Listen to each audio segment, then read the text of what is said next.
c'est la semaine de la Saint-Valentin, jeudi on fêtera les amoureux, 14 février, c'est une tradition qui remonte maintenant depuis pas mal d'années. Et je réfléchissais à cette vidéo, comment ne pas tomber dans le cliché, ne pas être gnangnan, ne pas... Bref, que faire pour une vidéo de la Saint-Valentin. Et je me suis dit, ça peut vous intéresser, comment j'ai rencontré Madame Salafranque. T'es prêt? C'est parti. Audrey? Nicolas! Wouh! Comment as-tu su que j'étais la bonne personne pour toi? Comment tu as su que c'était moi? La bonne personne? Oui. Et ben voilà, comment on s'est rencontrés alors? On s'est rencontrés à l'église. Ouh, truc de ouf. Ouh, trop d'originalité. Alors c'est sûr pour tous ceux qui sont chrétiens, c'est peut-être pas très original. Et ceux qui ne le sont pas, du coup, ça l'est. C'est vrai. Je vais donc laisser ma femme raconter cette première partie, parce que la réalité c'est que c'est pas moi qui ai rencontré Audrey. C'est moi qui ai rencontré Nicolas. Tu m'as pas rencontré, tu m'as découvert quoi. Je t'ai vu. Tout se passait un samedi soir. Oui, on va dire que c'était un samedi soir, ça a l'air plus romantique comme ça. Ouais, parce qu'il y avait un culte dans notre église le samedi soir. Et donc Nicolas était quelque part dans la salle, mais à ce moment-là je ne le savais pas. Mais toujours est-il que le culte démarre. Et donc pendant tous les cultes, voilà, il y a le temps de louange, donc c'est le moment où on chante. Et là, derrière moi, j'entends une très belle voix, je précise une très belle voix de fille. Et je me dis, waouh, mais qui est cette fille qui chante comme ça? Et étant moi-même dans la musique et l'écriture et tout ça, je me suis dit, ouh, faudrait que j'essaye d'entrer en contact avec elle, peut-être qu'on pourrait faire quelque chose ensemble. Et donc à la fin du chant, je me retourne et je cherche la personne et je ne la vois pas. Et je me dis, tiens, c'est bizarre. Voilà. Je dis, bon, prochain chant, je me retourne pendant le chant. Comme ça, là, je vais pouvoir l'attraper en direct et tout ça. Et donc, le deuxième chant démarre et tout. Et là, j'entends la voix. Je suis, oh purée, c'est qui cette fille? Et donc là, je me retourne et, point de fille. Les Nicolas, je t'ai vu. Tu m'as entendu. Je t'ai entendu. Plus précisément. Alors, racontons donc cette histoire merveilleuse. Je précise quand même que la partie qui va suivre n'est pas à mon avantage. Donc c'était difficile pour moi de prendre cette décision de raconter l'histoire de notre rencontre, parce que c'est un peu la honte pour moi. Mais bon. Le Nicolas chantait dans une tonalité inconnue aux hommes, un vrai dauphin.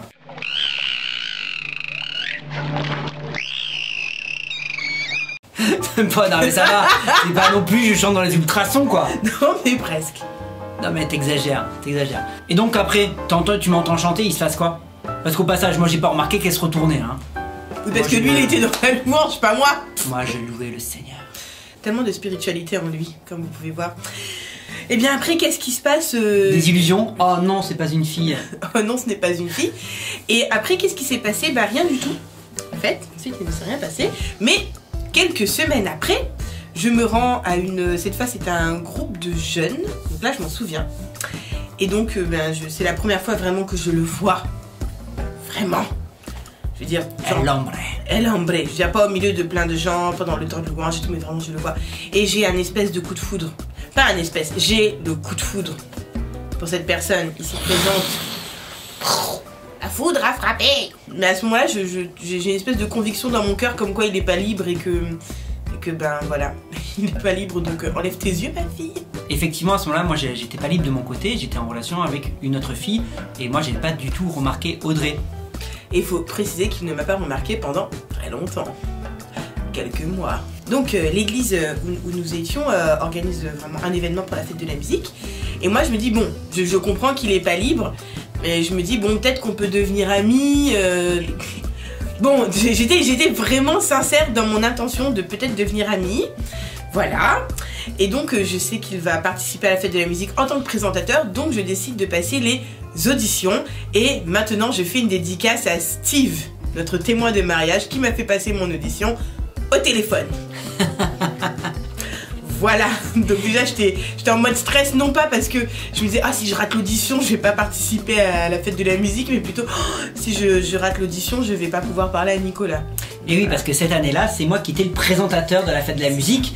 Et donc j'annonçais les groupes qui passaient au fur et à mesure de la soirée. Et évidemment arrive le tour d'Audrey. Et je lançais voici maintenant Audrey qui va nous interpréter je sais plus quel chant.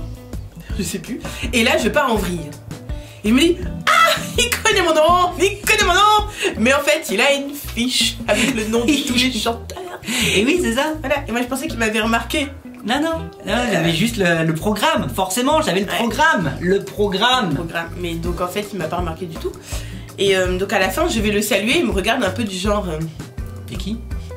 Qu'est-ce que tu veux? Calme-toi, tu te calmes tout de suite. Ça faisait 2 ans que j'étais arrivé dans région parisienne, dans cette église. Et première fois que j'entendais Audrey, et elle vient me parler à la fin alors qu'on s'était jamais vu avant. Je trouvais ça louche. Moi je trouvais ça sociable. Bref. Donc... Ça c'était le 21 juin. Du 21 juin 2007, pour être précis. Waouh, je me souvenais même pas de l'année. Bah forcément, 2007. Waouh, bah ma page en Et donc l'été passe, moi entre temps je romps la relation dans laquelle j'étais.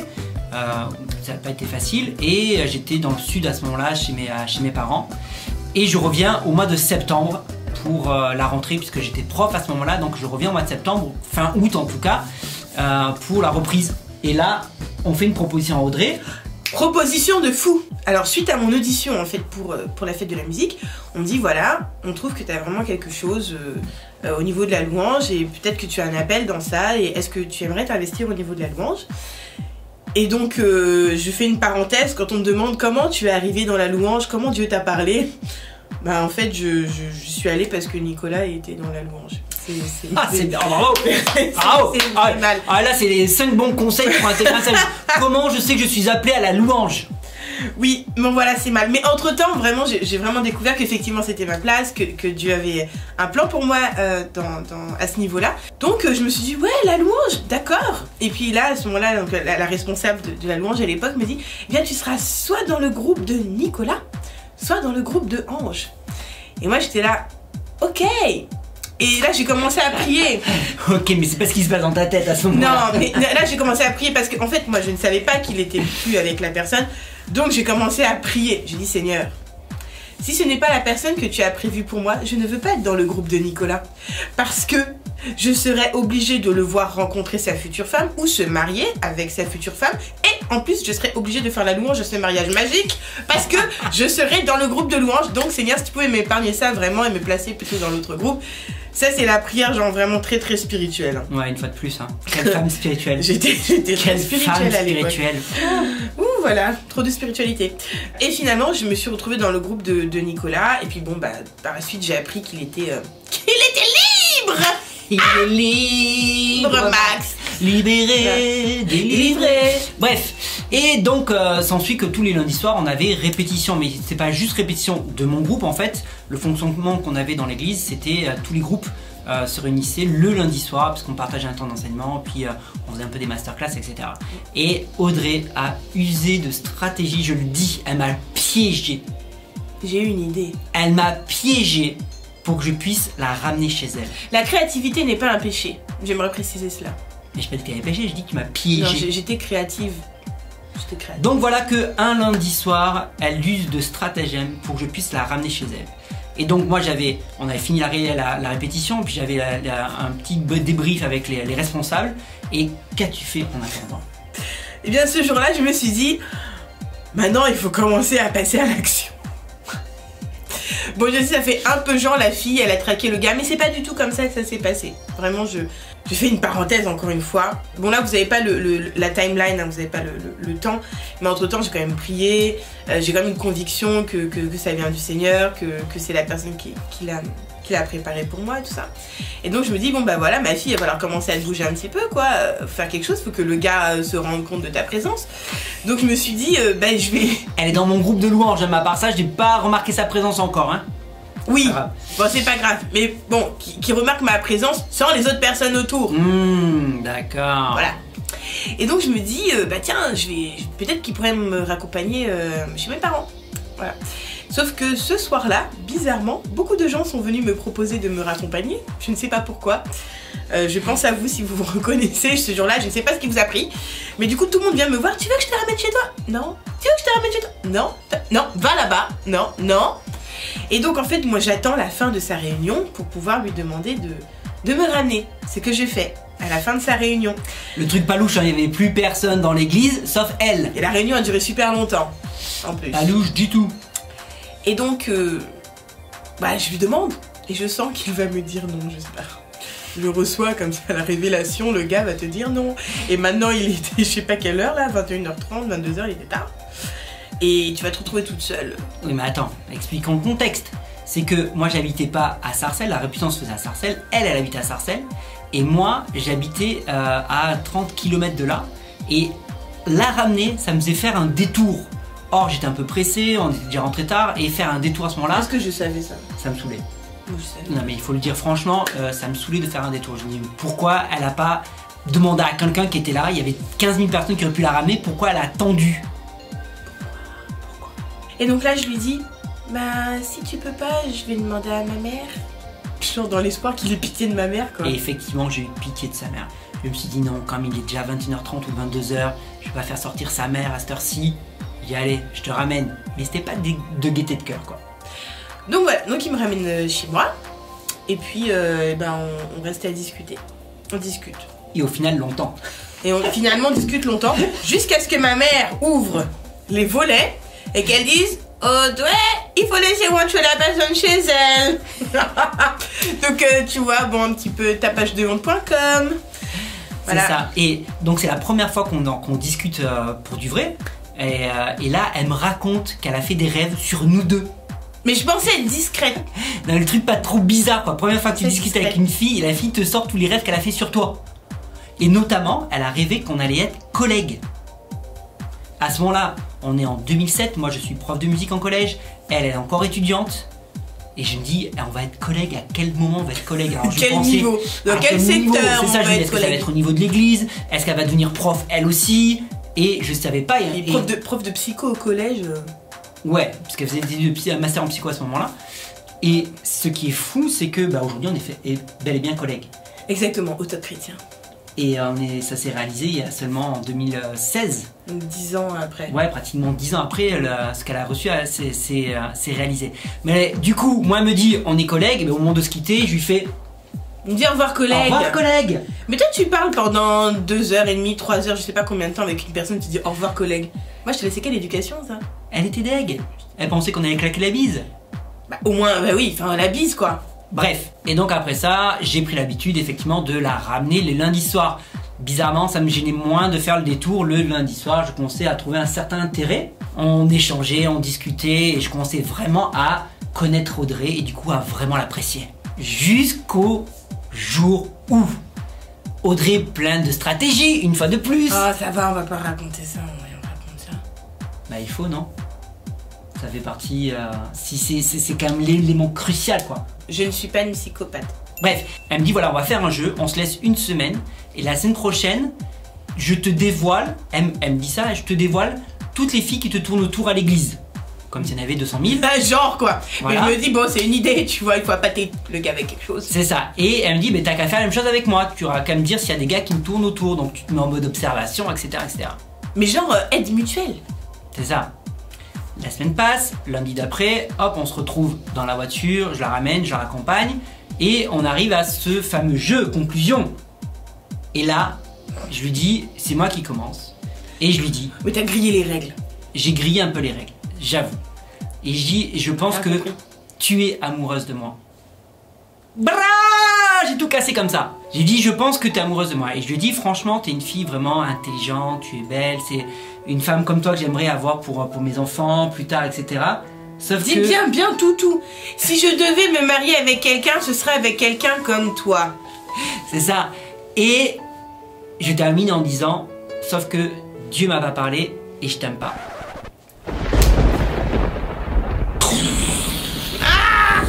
Dans les films à ce moment-là, il y aurait l'orage qui gronderait et la pluie qui se mettrait à... Ouais, et puis même le champignon de Hiroshima, tu vois. C'est ça. Donc là, un moment un peu difficile pour toi. Moment super difficile. Donc maintenant, je prétends avoir soif ou avoir envie d'aller aux toilettes ou je ne sais plus quelle excuse. Et donc je rentre chez moi et je m'enferme dans les toilettes du rez-de-chaussée chez mes parents. Et là, je crie à Dieu. Je dis Seigneur, enfin m'expliquer. D'après moi, tu m'as parlé.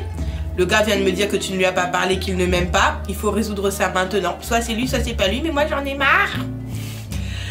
Donc voilà. Et donc je prends une bouteille d'eau. Je crois que j'avais dit que j'allais chercher de l'eau. Et je retourne dans la voiture. Et donc elle revient dans la voiture. Et moi de mon côté, à la fois j'avais pas de sentiments, c'est vrai à ce moment-là, et Dieu m'avait pas parlé non plus, mais en même temps c'est vrai que c'est une fille qui m'intéressait vraiment.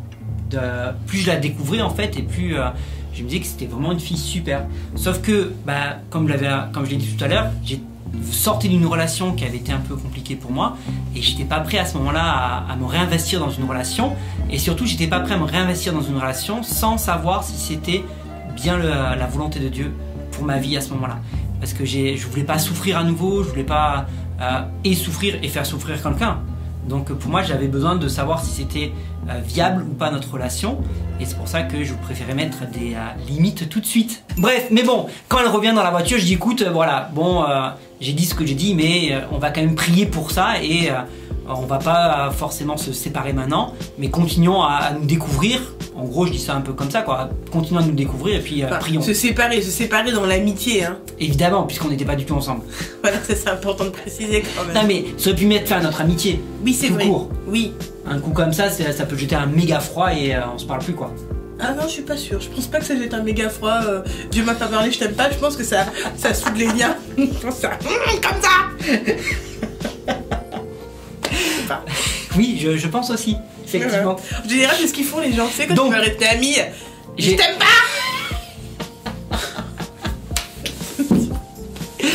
Donc je lui dis écoute, ne cassons pas notre amitié, restons amis, continuons à parler, à discuter, je continuerai à te ramener le lundi soir. C'est ça que ça voulait dire un petit peu, quoi. Donc j'avais gagné un chauffeur. C'est Parfait. Bref, et donc moi j'ai continué à prier de mon côté, on a même pris du temps pour jeûner, prier pour ça. Moi j'ai jeûné une demi-journée. Non mais à l'époque j'étais très spirituelle. Jeûné une demi-journée parce que je savais pas faire plus et que d'après moi j'avais reçu la conviction. Et en plus je travaillais au McDo à cette époque. Donc va jeûner avec les odeurs d'hamburger et de frites. J'avoue, c'est pas facile. Et donc bien sûr le coup classique, quand t'es avec quelqu'un, souvent tu demandes des signes. Et là le gars va vous dire j'avoue que j'ai demandé signes. J'avoue que j'ai demandé des signes un peu bidons. Peut-on faire une parenthèse? Oui. Parenthèse. Pour tous les gens qui demandent des signes, en s'appuyant sur le passage qui fait référence à Gédéon qui pose une toison devant l'Éternel. Juste une petite parenthèse. Gédéon pose la toison après avoir reçu une parole. C'est ça. Posez pas des toisons avant là, ça sert à rien, c'est pas biblique ça. C'est ça. Voilà. On joue pas au loto ou. C'est pas. Ouh Seigneur, s'il me regarde. Dieu t'a parlé et la toison permet de confirmer. Voilà, si la coccinelle se pose sur moi, Seigneur, c'est lui. Non, c'est pas ce genre de truc. Hein. Et du coup, moi je l'ai fait un peu comme ça. Donc forcément, en fait, Audrey n'aimait pas du tout les tartes à l'abricot. Que je n'aime toujours pas. Qu'elle n'aime toujours pas. Et du coup, une fois qu'on était invité chez une amie en commun, c'est moi qui avais préparé le dessert. Et du coup, j'ai fait une tarte à l'abricot. Exprès. Et je dis, Seigneur, si c'est elle, alors qu'elle aime ma tarte à l'abricot. Tu vois? Et là, tu bâtis un mariage sur ça. Sur un fond de tarte. Et le pire, c'est que t'as aimé ma tarte à l'abricot. Il y avait de la drogue dedans. Non, il n'y avait pas de drogue. T'as aimé ma tarte à l'abricot. Mais suite à ça, je me suis dit, quand même, Nicolas, c'est un peu léger, quoi. Un peu léger, bâtir ta vie, bâtir ton couple, bâtir ta relation sur une tarte à l'abricot. Je me dis, le jour où ça va avoir des temps difficiles, parce que dans tout couple, il peut y avoir des temps difficiles, hein, c'est la vie, c'est les choses qui arrivent. Je me rattacher, me raccrocher à une tarte à l'abricot à ce moment-là pour me dire non, c'est la bonne parce qu'elle a aimé ma tarte à l'abricot. Je trouvais ça un petit peu léger au final. Et donc j'ai continué de prier pour être sûr que c'était bien ça. Et moi ça s'est passé de mon côté un soir où on était chez des amis et juste avant de partir en fait on prie. Et à ce moment-là j'ai vraiment reçu une conviction profonde que Audrey devait être ma femme. C'est un peu difficile à expliquer, mais c'était vraiment une paix et une conviction qui venait vraiment du Saint-Esprit à ce moment-là. Et j'ai su que c'était elle. J'ai su que c'était celle que Dieu m'avait réservée. Et j'ai su que je pouvais à ce moment-là ouvrir mon cœur, ouvrir mes sentiments à nouveau et qu'on allait pouvoir s'engager dans une relation sérieuse. Et donc suite à ça, j'ai fait ma demande. Moi j'ai préparé ma demande en mariage. Voilà. Alors, pour tous ceux qui se posent la question... Non, nous n'étions pas ensemble quand il a fait sa demande en mariage. Vous avez bien compris la chronologie des événements. Bah oui, parce que pour moi, ça servait à rien de se mettre ensemble si c'était pas pour se marier. Donc j'avais besoin de savoir si elle était prête à se marier pour qu'on puisse se mettre ensemble. Voilà. Donc je l'invite et je prépare tout mon plan. Je l'invite au restaurant dans Paris, quartier latin. La Grande Roue. La Grande Roue en bas des Champs-Élysées. La pluie, le vent glacial. C'était au mois de novembre. C'était nul. C'était complètement raté. Moi je voulais faire ma déclaration sur la grande roue, très romantique, j'avais tout visé, sauf qu'il caillait de ouf. Ah, c'était nul. Et en plus, juste dans le truc devant nous, je sais pas comment ça s'appelle. Enfin, la nacelle. La nacelle devant nous, il y avait un couple. Donc eux, il faisait froid, donc eux ils se faisaient comme ça, on est câlin, mais moi je suis là, même pas t'es avec le gars, tu peux pas te serrer contre le gars. C'est ça. T'es là, t'as froid, t'es comme ça. Et les autres devant, je suis là. Et donc on finit par descendre de la roue, je dis bah, écoute, si on allait au cinéma, et du coup on prend ma voiture, et là qu'est-ce qu'elle fait? Elle baisse le siège de la voiture et elle dort pendant tout le trajet. Mais en vrai je faisais semblant de dormir parce que je ne voulais pas parler avec lui. Merci. C'est sympa. Elle me traque pendant des semaines et des mois. Le jour où enfin il y a une possibilité, elle fait semblant de dormir. Bah oui, moi j'étais là, j'attendais quoi. Mais je me souviens très bien de la route, hein, les quais de Seine, tout ça. Et donc si t'as un peu de mémoire, en 2007, il n'y avait pas encore les smartphones avec internet sur les smartphones. Donc pour avoir une séance de cinéma, bah, du coup on est rentré chez moi pour aller sur internet et savoir dans quel cinéma aller, quel film aller voir. Et pendant que je cherchais ma séance de cinéma sur internet, j'étais là, Nicolas, prends ton courage à deux mains, il faut que tu fasses ta déclaration. Ah, c'est comme ça que ça s'est passé? Ouais, je t'ai jamais dit. Non. Oh, c'est ouf. Un truc de ouf. Et donc j'étais là en train de chercher, je fais, allez Nicolas, allez, sois un homme. Sois un homme. Et donc là, je me retourne, elle était sur le canapé, je me retourne, je mets un genou par terre et j'ai Audrey, veux-tu être ma femme? Mais du coup, on est passé de je cherchais un film à veux-tu m'épouser? C'est ça, et au final, on n'est pas allé au cinéma. Non. Donc j'ai dit oui. Et après, j'ai flippé. Grave. Donc c'est elle qui me cherche, elle qui me traque, et au final, elle flippe quand je lui demande en mariage. Mais le gars fait peur. Il va chercher un film, il revient, il te demande en mariage. Et donc elle a dit oui, et à partir de ce moment-là, on a été ensemble officiellement. Après on s'est fiancés. J'ai rencontré tes parents, tu as rencontré mes parents. C'est ça. On a fait ça bien quand même. On a fait ça bien, et puis 1 an et demi plus tard, on s'est mariés. Voilà. Donc en 2009. En avril 2009, 18 avril 2009, on s'est mariés. Et on fête cette année nos 10 ans de mariage. Dieu a répondu à notre désir, malgré nous. Dans le type de personne que je recherchais, je voulais surtout quelqu'un qui craigne Dieu et qui comprenne que j'allais toujours aimer Jésus plus que lui et qu'il passerait toujours après Jésus. C'est ça. C'était mon objectif. Comment as-tu su que j'étais la bonne personne pour toi? Hormis le coup de foudre que t'as eu. Oui, c'est intéressant comme question. Merci pour cette question, Nicolas. Avec plaisir. Voilà. En fait, c'est au fur et à mesure que tu apprends à connaître la personne, tu te rends compte aussi qu'elle a des traits de caractère ou des rêves, des projets, des choses qui sont quand même en accord avec ce que Dieu a déjà mis en toi, en toi-même. Et il y avait quand même des points de convergence assez importants, notamment au niveau de, que ce soit au niveau de la musique, surtout au niveau de la musique et de la louange, à cette époque, parce que t'étais pas encore pasteur en fait. C'était en formation. Mais voilà, à ce niveau-là, et puis quelqu'un qui aime vraiment rigoler, et puis qui aime beaucoup prier. Ça m'a marqué. Et ça m'a boosté moi-même dans ma vie de prière, parce que j'étais pas une très grande prieuse, là, devant l'Éternel. Hein. Donc ça m'a boosté, et puis quelqu'un qui m'apporte quelque chose qui me tire vers le haut, quoi. Comment tu as su que c'était moi? La bonne personne? Oui. La première chose, c'est que plus on passait du temps ensemble, plus j'apprenais à te découvrir, plus on parlait, plus on discutait de projets, plus on parlait de philosophie de vie, et plus je m'apercevais que tu correspondais vraiment à mes attentes, que tu correspondais vraiment à ce que je cherchais chez une femme. Donc ça c'était essentiel déjà, qu'on était sur la même longueur d'onde sur beaucoup de sujets. Les mêmes valeurs. Les mêmes valeurs, on partageait les mêmes valeurs. Et ensuite, le point culminant, ça a été bien sûr la prière, où vraiment j'ai reçu cette conviction dans mon cœur que c'était bien toi, et cette paix aussi du Saint-Esprit pour m'engager dans cette relation avec toi de manière sérieuse. Mais moi aussi j'ai vraiment ressenti cette approbation de Dieu. Et j'avais besoin d'une approbation forte de Dieu, qu'il approuvait en fait cette relation ou cette mise en couple ou quoi, parce que c'était pas possible de faire autrement quoi. Je me voyais pas me mettre avec une personne que Dieu n'aurait pas approuvée pour moi, parce qu'à ce moment-là, et encore maintenant évidemment, bah, Dieu est à la première place dans ma vie, et je veux avoir son approbation dans les choix, les décisions que je fais. C'est ça. Ouais. Merci d'avoir regardé. Alors si tu as des questions, n'hésite pas, juste en dessous dans la description, tu peux mettre aussi des pouces bleus. Wouh. Et abonne-toi à la chaîne. Et mange de la tarte à l'abricot, tu trouveras peut-être ta femme.